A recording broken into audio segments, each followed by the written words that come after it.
Welcome to Nav Chat, the show for the New Zealand orienteering and navigation sports community.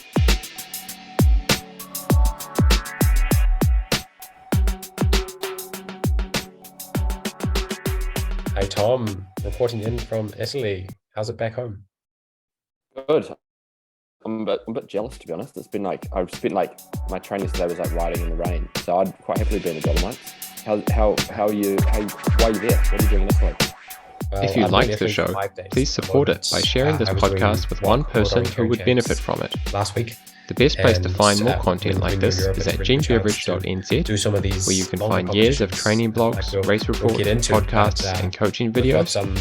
If you don't want to miss future episodes, I recommend subscribing to my newsletter by visiting gbeverage.nz or by following on social media, Perfect Flow on Facebook and Gene Beverage on Instagram. I'm having a good time doing For Q&A, send messages to nav@perfectflow.nz. I think it's a really good chance to test yourself in some different terrain types. So yeah, and of course over here with some other Kiwis, including Tim, who I caught up with in today's guest interview. Sweet. Should we just leap straight in? Hear about your and Tim's chat about WOC? Yeah, let's have a listen. Tim, thanks for coming back. You're my second time for you on Nav Chat. So the first person who's returned. And that's because you've got some more good results to share at World Champs. So, yeah, cool. And Malcolm and I interviewed Malcolm last month because he was involved in all of the knockout sprint stuff that we'd done in New Zealand so far. Maybe you can come from the European angle. How much knockout sprint racing have you done in Europe? Not so much more than what's been done in New Zealand, but I've had the chance to be at the couple of World Cups where they've tested it out at the highest level, so that's been really fun. And I was involved with testing when they were originally trying to work out which types of forking that they would use.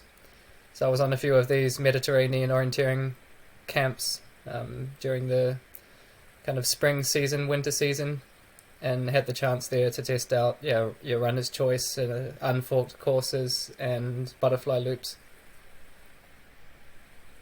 So I've probably done it sounds like maybe 6 or 7 knockout sprints in total. Behind. No, not at all. No. Okay, well that's decent. I think we've done 3. Yeah, that's cool. So did you feel quite prepared psychologically going into the knockout sprint at World Champs?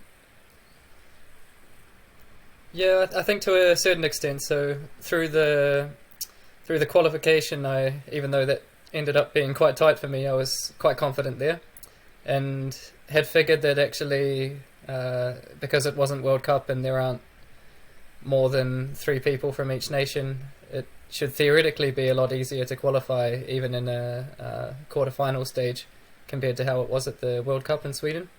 So I was feeling quite confident that I could get myself through the couple of first rounds, but of course from the semi-final onwards it was going to be a really tough time. Yeah. And what gives you that confidence? Is it knowing that you've got like decent track times compared to these guys, or is it that you've raced head to head enough to know? I think because I've been doing a few of these knockout races now, and my strength is in quite tight technical sprint orienteering, but I've been working a lot on my just raw speed and have had quite a good season so far with no injuries through the winter, and been able to do a lot of just pure physical training, and I'm starting to improve my 3k and 5k and even down to 1500 meter times, so I can compete against some of these young guns that are upcoming at the moment. And I think I have enough confidence now to back myself in a sprint finish against, let's say, 90% of the start field. Yeah. Cool. And how does that affect your strategy once you hit the start line? I think the quarterfinals and the semi-finals are, for me at least, run slightly differently. Obviously in the quarterfinals you have 3 runners that will qualify through, so half of the start field. and I prefer there to hang a little bit further back during the first stages of the course and sort of get a feeling of how the others are running, what their strengths may be. Are they going to try to lead it out hard from the start, or are they going to wait and rely on their kick? And I was really planning ahead quite a lot for the major route choice to the last control on that course, and that proved in our heat at least to be very decisive, and the first three that were punching there were the ones crossing the line in first, second and third. But then in the semi-final, just with two going through, Yeah. and you're starting to have such strong runners in the field, I prefer not to risk it, not to just back my sprint, but to get onto the front and do some navigating on the front, so that if guys want to come past you, they need to go past you. Yep. Cool. So zooming out a little bit from knockout sprint, which is something that I think is fascinating a lot of us at the moment because it's still quite new and it was so exciting to watch. Do you have any other thoughts about World Champs in general? You had obviously a lot of pressure with really good performances going into it. Do you feel like you're satisfied with some of your runs, and what things are you going to take with you as you move on with the rest of the season?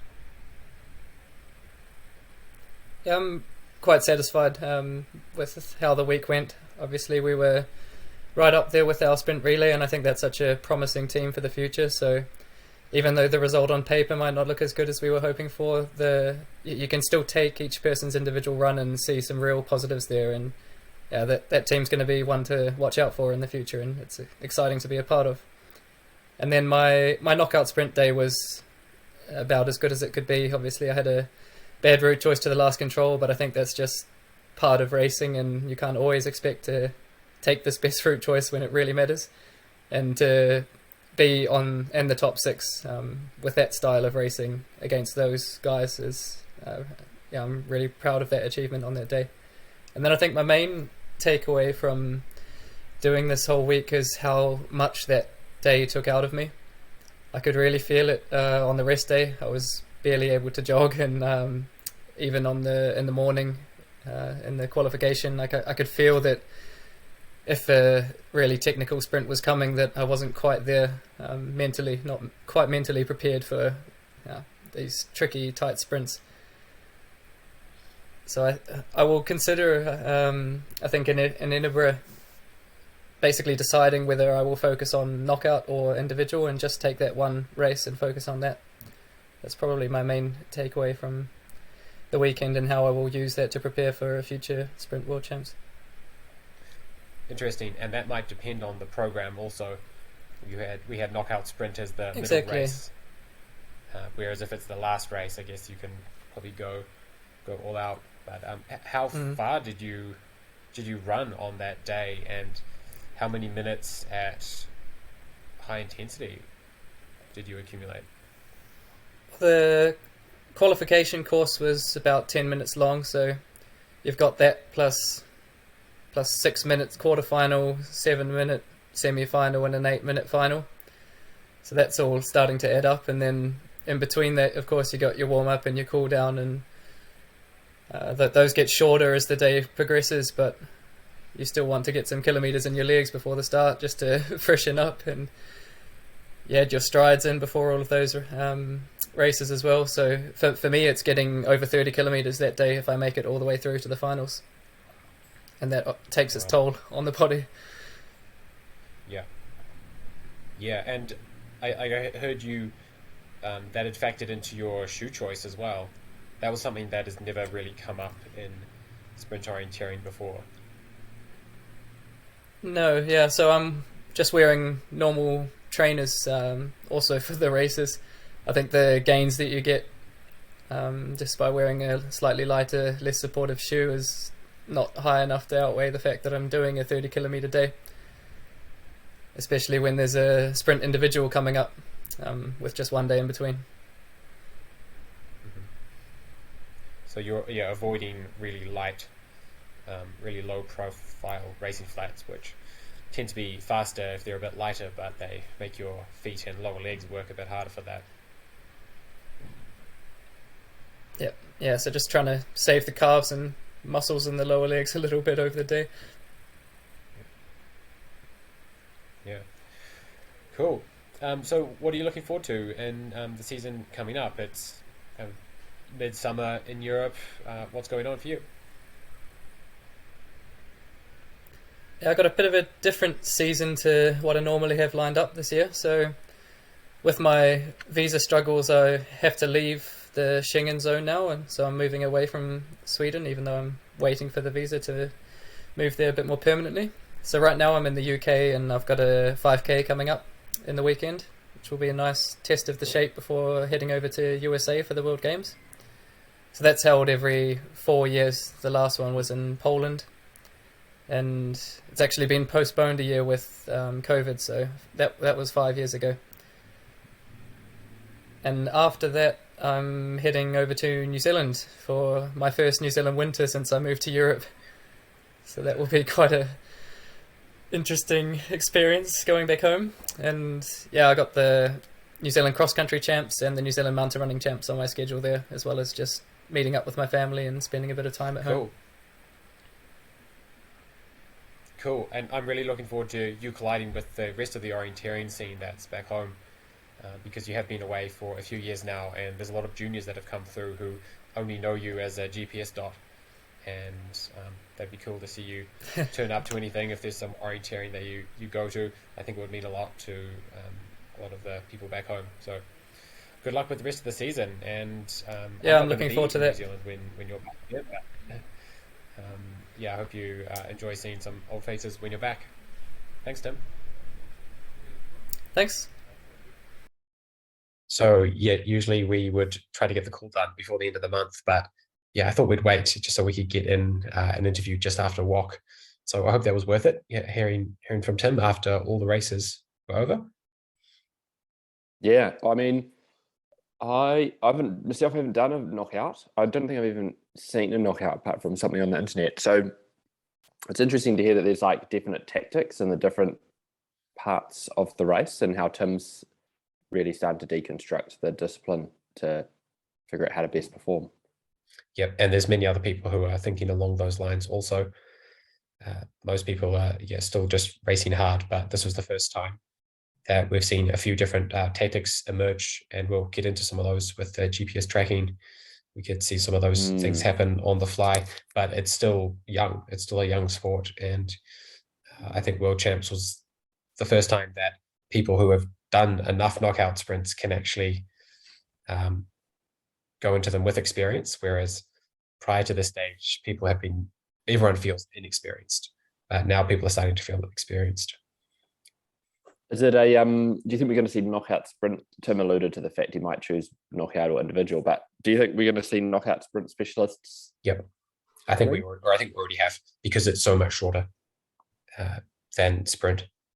If it was, say, like 10 or 11 minutes instead of 13 to 14, probably not, but it is so much shorter. And if you look at the 3K and 1500 times of those in the final, it'll blow your mind, especially those that finish really, really quick. Tim was left in the dust by people who are much quicker than him over 1500 meters and shorter. So yeah, definitely, I think we'll see people who are much faster sprinters and less endurance athletes do quite well, actually. Interesting. Now, one of the things Tim talked about when he's so cruising, so to call it, maybe running only at like 3-minute 15Ks rather than 3-minute Ks, was looking to try and plan ahead in advance in a sprint course. Something we've kind of touched on a little bit in recent weeks, or recent months rather. But I think looking at the WOC sprint maps, you realize that there's plenty ahead, and on a New Zealand sprint course, we've got ability to do that. But on some of these Danish courses, the route choices were so complicated that you really had to be planning ahead, even if it was putting risk into your navigation. Do we want to have a bit of a talk about that?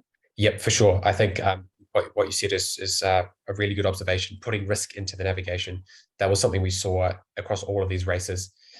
People were not making a complete a completely informed decision some of the time, and I'm really keen to get into it. So yeah, let's get into some of the topics that I wanted to share on this call.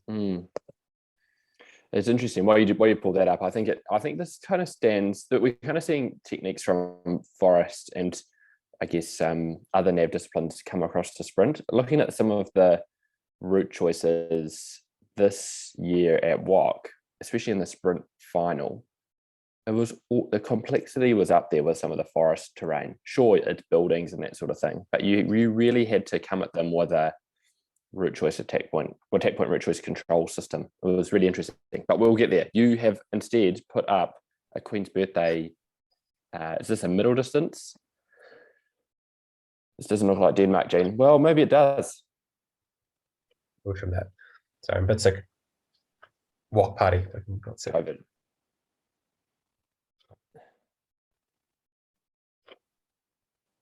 Yeah, so before we get too excited about WOC, I did want to jump back to Queen's Birthday, which was also in the last month, and something that we just couldn't skim past because it was really good and really interesting.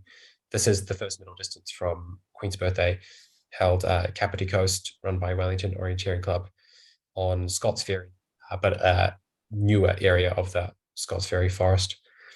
This was really hard. This was really detailed, and with some low visibility patches. This was some of the hardest orienteering I've done this year, and I thought I handled it quite well, actually. Matt Ogden was an absolute machine and just killed us on all 3 days. What do you think? I think you look at it and you think, oh, that's just like Woodhill, isn't it? But really, it's got a lot more. The nature of the sand dunes in the Manawatu is different from the sand dunes in Woodhill Forest. What I see here is you've got a combination of really repetitive contour features with some indistinct tracks, some relatively vague vegetation. I think you've got, well, as we've already alluded to, you've got a real risk versus reward sort of situation here. Do you go straight and try and pick off these relatively subtle features, or do you play it safe, go wide, pick up some big handrails and attack points, or combination of the two? Yep, especially the risk assessment going into these low visibility areas was really important because it was very hard to see more than 10 meters ahead of you. So I thought that was really cool, and big ups to the organizing team for putting on such a good event. They also had a long distance. So this is the long, which is a tricky thing to pull off a long distance in sand dune forest, because it tends to be the best to go straight, and if you are doing the tracks, then you sometimes have some quite big sections of road running. So this was fairly interesting as far as it can be for doing route choice in flat forest like this. So again, I think ups to the event organizers for giving us some quite interesting orienteering. Those are some long legs. That's what I like to see. That's so good. That's like quite creative. Enormous. Yeah, it was enormous. Why did you go left? We talking 4 to 5? 9 to 10, sorry. Why did you go left? Yeah, I joined up a lot of tracks. You can see my route there. It's just quite thin on the screen, but yeah, I joined up a lot of tracks, and that was quite a good way. You could have gone below this big green area in the middle. You can join up some of the indistinct trails, but if you are trying to get the faster running is on the roads, not on the mountain bike trails. The mountain bike trails are still soft. You really want the roads. So yeah, hard gravel. What do you know? Was one way faster than the other? I think I've got fairly good routes on this. 9 to 10, I think I've done the perfect route, and 4 to 5, I don't think it was quite. I think you wanted to stay on the road a little bit longer, actually. From 4 to 5, I used this track right on the edge of the map, and as I said before, it was sandy and actually not quite as fast as I had hoped.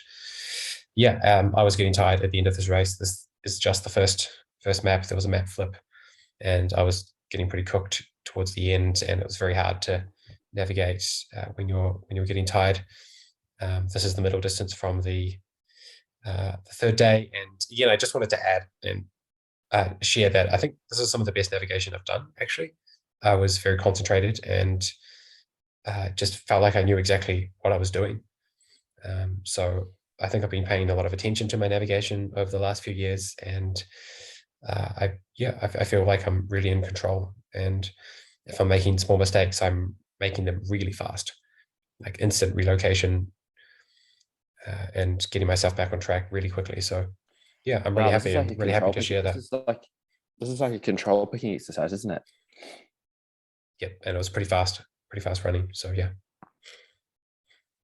Okay. And when it came to planning ahead, were you planning ahead here, or were you just like living in the moment? Next control, next control, next control. I'm planning the exit, pretty much exit only, because there's no route choice, so nothing to plan ahead.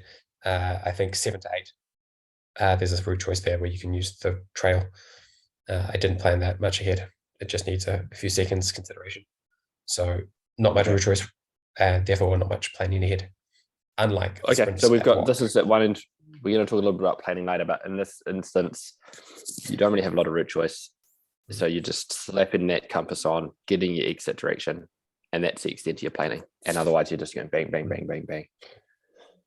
Main. Cool. So on to the next thing, World Champs. So obviously we're itching to talk about it, and almost forgot about Queen's birthday there. But there's a good write-up in the recent newsletter that went out.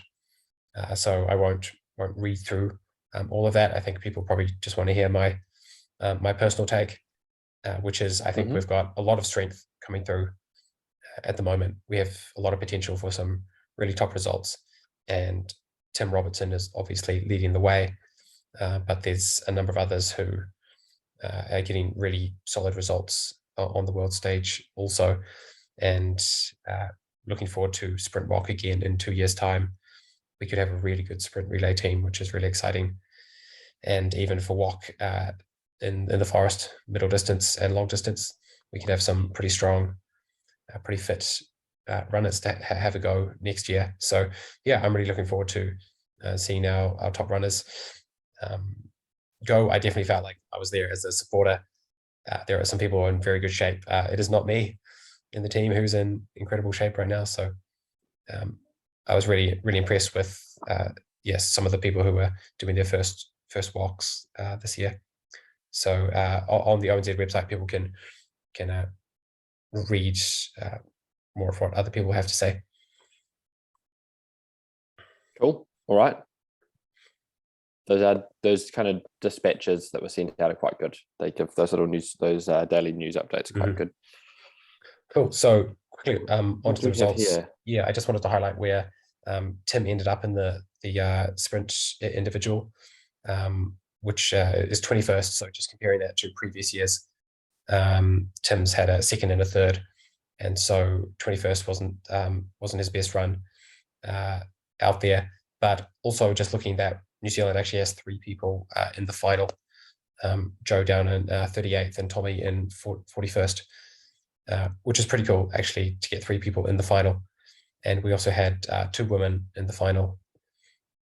Also, Penelope Salmon qualified in a really hot time, and Laura Robertson was also ran a really good race in the final, getting 28th there, which is really cool on the world stage.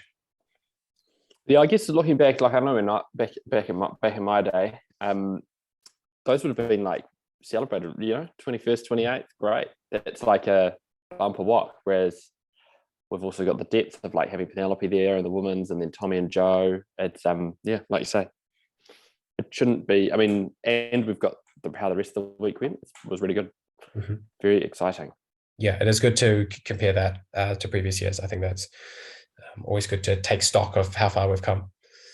And I think Laura Robertson has, I think now 3 or so places in that like mid 20s. She's just hitting there consistently. It's not just like a standout run that she managed to pull out on the day. That's her level, legitimately. So that's really cool. All right. So you had a quick look at some of the maps, obviously. This is from the sprint relay. What's the first thing that stands out at you when you look at a map like this? To me, it's the artificial blockages. Yep. A Is lot that of what artificial you're fishing blockages. for? That's exactly Yep. what I was fishing for. We discussed some sprint training ideas in our last call, didn't we, Tom? We did, yeah. Yep. Well, this is the coaching tip from this episode: is practice with artificial fences. We might have covered it briefly in some previous discussions, but it definitely needs a plug on its own, because artificial fences are definitely the newest thing in sprint orienteering, and as we'll get into, it solves a lot of problems for the event organizers. And completely agree. Yeah, and therefore it's going to become a no-brainer for all major events. So one of the things we also discussed in our last call is that old maps for this area were available and are generally available for World Championships areas. LiDAR data and geodata was also available. So all teams, including us, had made a map that looked very much like this on our computers. And we could see pretty much this. So when you flip over the map on race day, it's pretty familiar to you. Yeah. But what you can't ever know is where the artificial fence is going to be. So you can never know what the best route choices are going to be between two different locations on the map.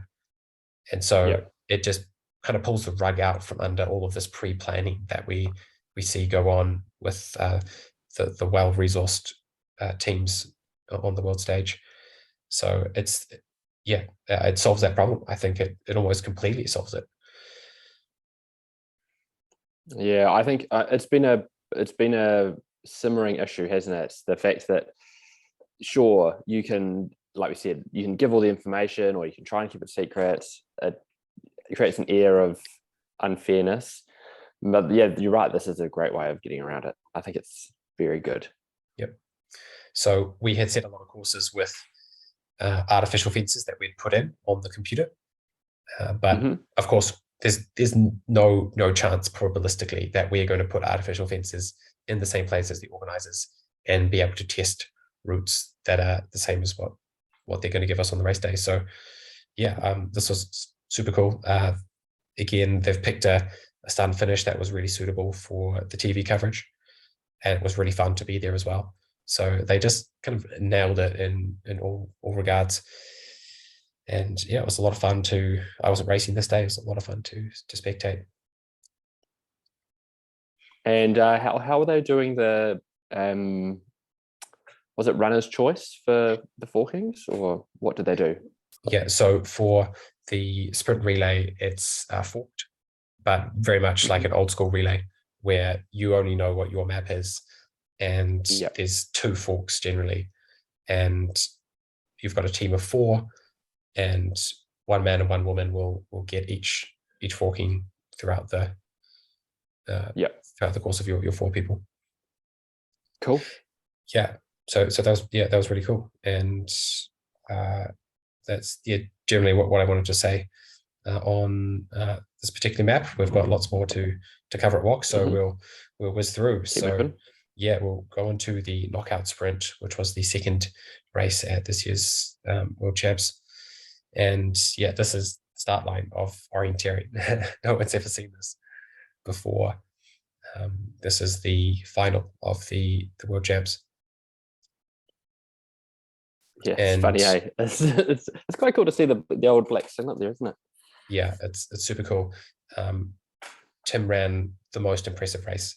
I think everyone has so much respect for him because he was leading the navigation and staying abreast of everyone. Everyone's just trying to hold on to Tim. He is so good as an individual sprinter. It was really incredible to see him up on the TV, just the black singlet out in front, leading the train. Swedes and the Swiss tailing off behind. It's pretty cool, really, isn't it? Yeah, if you look at the average 1500 meter time of these guys, you'll realize the caliber that is required to go out in these knockout sprints. It is very different to what orienteering used to be. These guys are seriously quick. So let's have a look at some of the maps. Again, what do you notice, Tom? Look at these fences everywhere. Yeah, it's really good for enhancing fairness, isn't it? I think So is this what have we got here? Is this the this is a semi-final? Yep. So this is a quarterfinal, and so in the quarterfinals, there's six quarterfinals and 12 quarterfinals overall with men's and women's. I wanted to run through just a few of the examples just to show some of the more interesting things. These are unforked. That's right. So all these races are straight running races, no forking, no runner's choice, which is when you can, before the race, you get 20 seconds to choose your variation.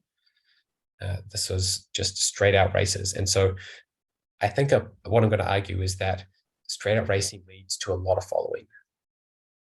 And I was going to show you a few exceptions to the rule that are very entertaining, but those are kind of exceptions that I think prove the rule in some way, because it's so novel when people do different things.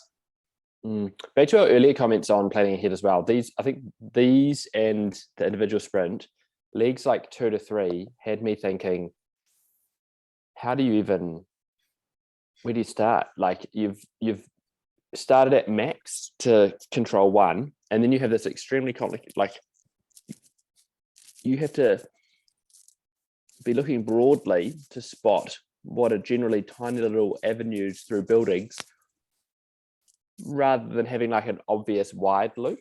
Although we can see that Robert Mill's gone real wide there, but like it's these route choices are challenging, very challenging. Very challenging. And I think you said it right. You have to look wide to spot small gaps. So it's a very visual exercise on the page, looking for these little gaps.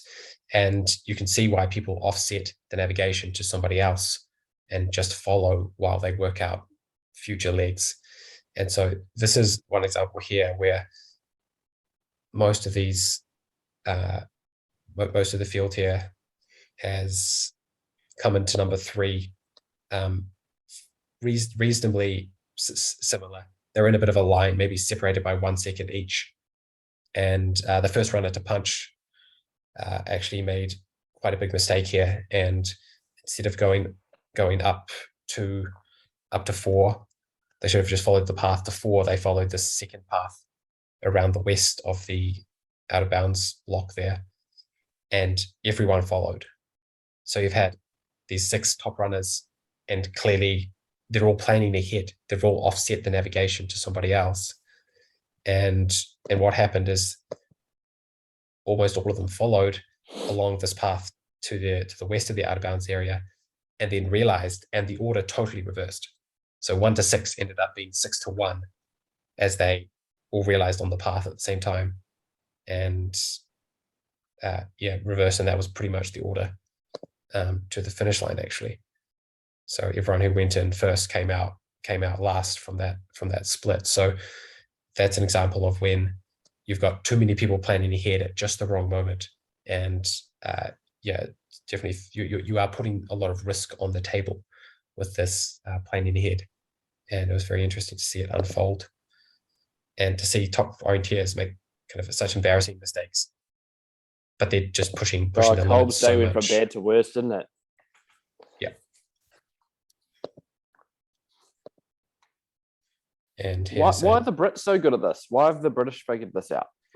Yeah, so the Brits are very strong at the moment, as we'll see throughout the course of this WOC review. And they've had a lot of good sprint orienteers over the past 5 years, and have built consistently year upon year.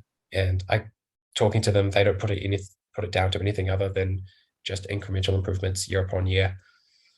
A lot of the top Brits are my age now, and they've just been chipping away for years. And yeah, it's great to see.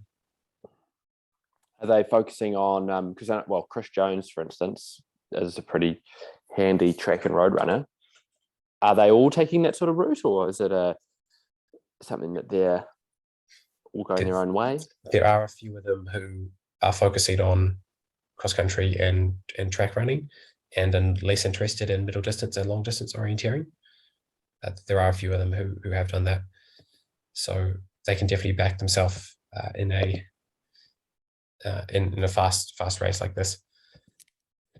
Here's another example of all these. This is in one of the women's quarterfinals.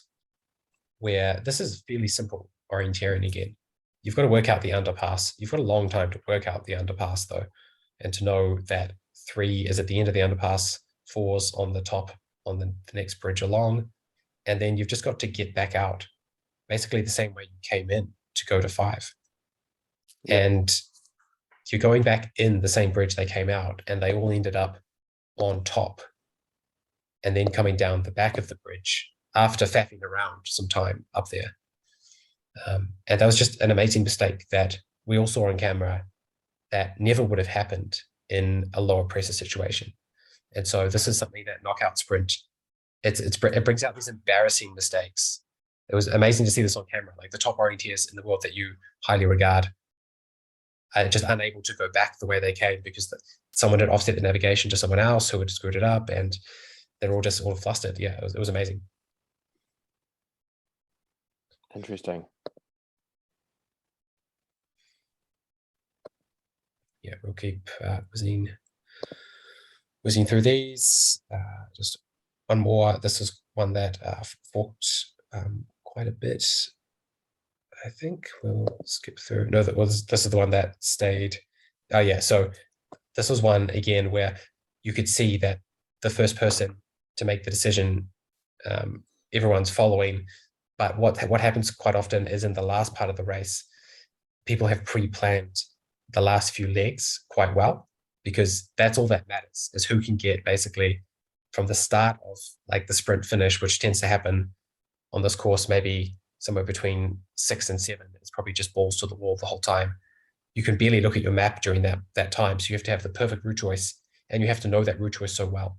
So it was like fast to number 4, but just like balls to the wall from 5 to the finish. And you can see people will suddenly How do you even get from 6 to 7? Oh, you have to go out past 5, down the valley through. Yeah, jeez. Oh no, they can do the stairs. Or you do it, Tim. Yeah, so it was super interesting to see everyone like packing it together and then just split totally different ways out of 4. Just split and just go for it. And yeah, taking very different routes, which the course setter had balanced quite well. And this was amazing to see on TV, people coming from different directions, just all coming to this control. And Tim ended up cutting in front. He was out of picture, and we couldn't see him. And all we could see are the other 5 runners. And as we can see here, so yeah, the GPS it's a bit hard to see exactly who's in front, but Tim comes through from the side, just below the camera, punches the control because it's touch free, of course, so it's very fast. And then they just boost round into the finish straight with Tim seconds, just like split second ahead. So it's very exciting racing, watching people go so fast. Cool. Should we crack on to the next one? Yep. We'll get to the next one. One more on knockout sprint. This is the women's final. And it was pretty spectacular to watch Tuva Alexandersson from Sweden dominate in such a way on the final here. Just ran away from everyone. I don't know if I've ever seen someone be this much faster than everyone else, that in a sprint race can just drop everyone, just run away in plain sight. That was pretty incredible to watch, actually. And one thing I wanted to add about these finals is that all these quarter semi and the final is they moved the fences between all of these races. It was all the volunteers that they're ready to go as soon as they get the signal. They're all like moving all these fences around and changing the barriers so that the terrain is different every time. You can't remember the route choices from the previous races. And so they reused some of the areas. Sometimes, like the final, they went south, whereas for the semi and quarter, they went north. But they were moving fences around, and yeah, it was amazing to watch. Cool. Okay, so onto the sprint. The sprint final wasn't our greatest. Tim made a mistake quite early on. So I've just got our 3 three in the men's final here, and it was kind of not a great start for either of us here. Joe Lynch got caught up in a trap quite early on, running down the wrong gap. He's actually gone down this gap here before he got through on the right one. Tim Robertson, as you can see, is exploring the wrong gap also. He went right down to the end before he couldn't find the gap in the fence. And you'll notice that Tommy Hayes is still. And Tommy has a very funny story. He actually ran full steam into a power pole. He was reading his map and totally winded himself. And he actually stops for 30 seconds. He's on the ground for 30 seconds. So that was a very rough start to the race for all of our. Oh no, 1 to 2, and everyone's out of it. That is a tiny gap to spot, though. Absolutely, like, geez. I think that being able to spot that tiny little gap and then be able to follow that little gap through and out is just so complicated. Yeah, and there was a lot of discussion about this after the race about whether the gaps that it had turned into a bit of a gap picking exercise on the page, on the piece of paper, and there were a lot of people stopping at number 1 who just couldn't find a way through visually on the map. So yeah, we'll see that be discussed, I think, more in future years. But anyway, it was very entertaining to watch, and yeah, a bit of a rough day for our boys. Joe had a reasonable race. Joe's gone all the way wide. When I looked at this, I thought that Joe's route was the way to go, but obviously not. Yep, and if you're interested in looking more at which ways are the best ways to go, there is a great article here on World of O that I'll link to that has all the tracking analyzed, so you can see which way is the best way to go. So, and a quick recap on our girls. Laura had a very good race, and Penelope had quite a good start, but made a fairly big admin error, actually, which we've discussed before, haven't we? Yep. And admin errors. Yep. She actually made, I think, 2 admin errors. It got a bit confusing there, exactly what control she was going to, but yeah, went quite far towards the wrong control, and got quite confused about what intersection she got herself to. So that was a bit of a frustrating end to quite a good start to the race, actually. So. Cool. Have you been following the other juniors that we now have in Europe at the moment? Oh, I'd seen they were there, but I must say I have not.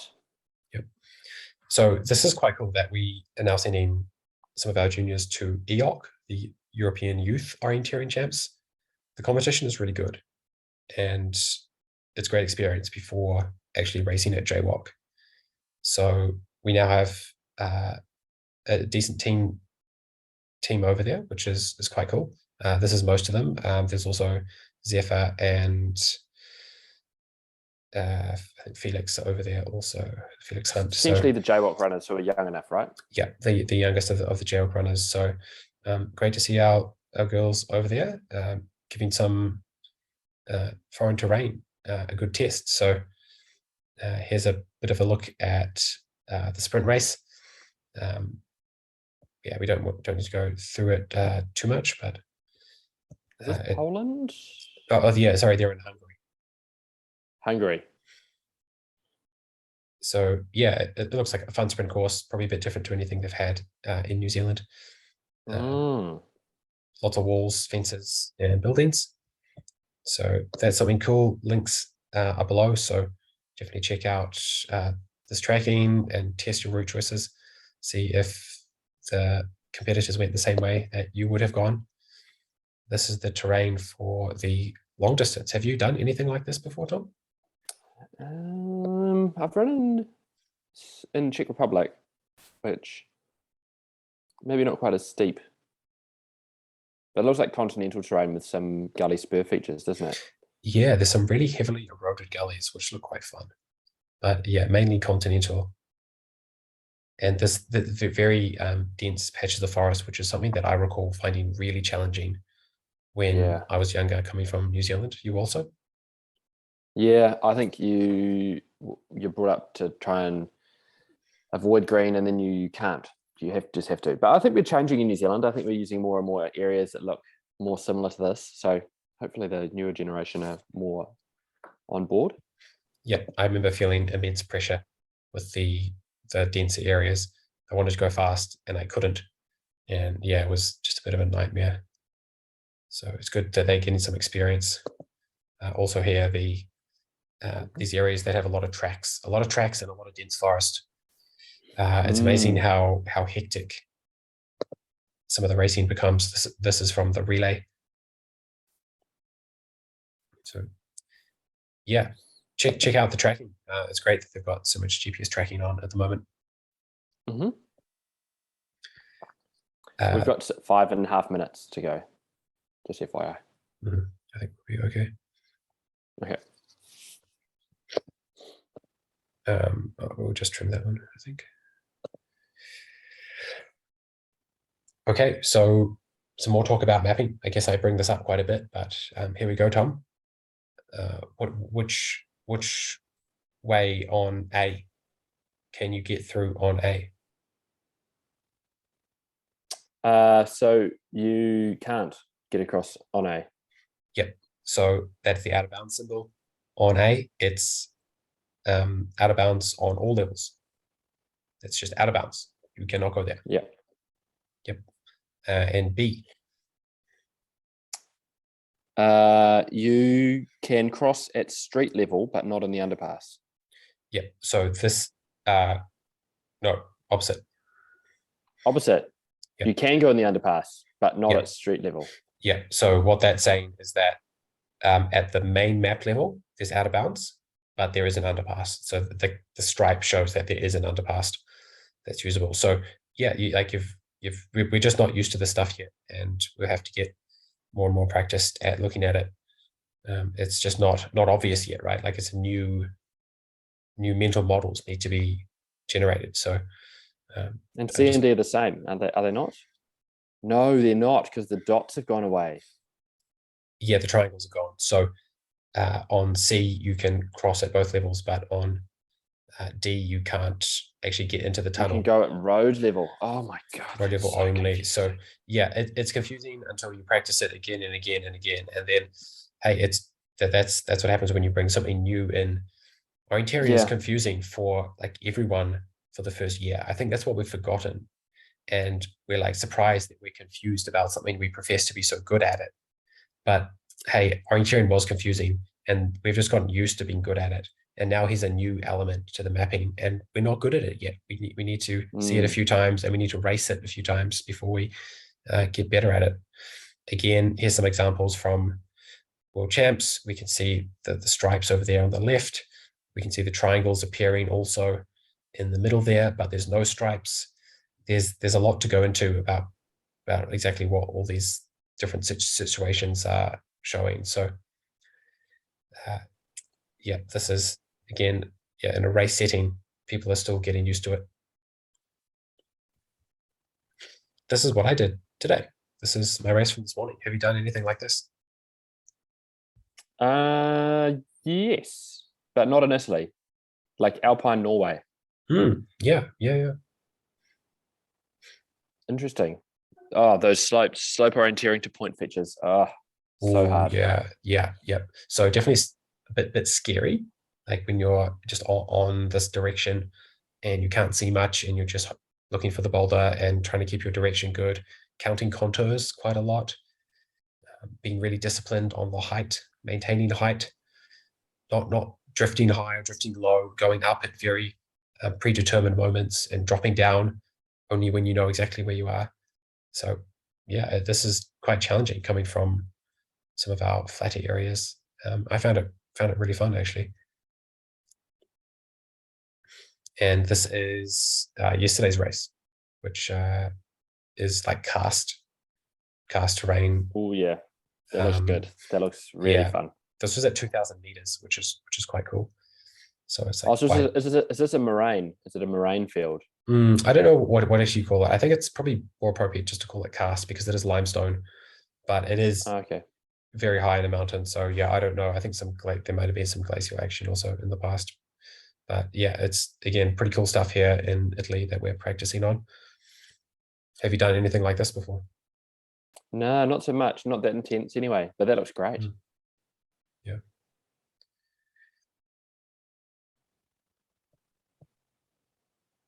And so thinking further ahead, we've got JWOC coming up. So yeah, any thoughts on JWOC?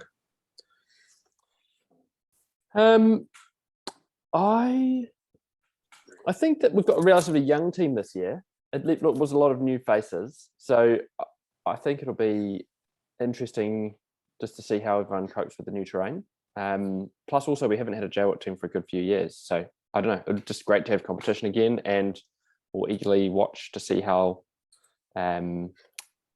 this younger bunch get on. Yeah, I'm looking forward to it as well. No pressure, no expectations on a young group going over. So yeah, I'm really looking forward to see how they go, and really wishing them the when is best it? of What luck. are the dates? Do you have the dates there on the tips of your fingers? Not on the tips of my fingers, but I think it starts in a week. Okay, cool. Well, we'll keep an eye out for those results. Yeah, we'll Great keep to an chat, eye Jane. on. Yeah, cool. Thanks for talking, Tom, and I'll see you next month. Yep, sounds good.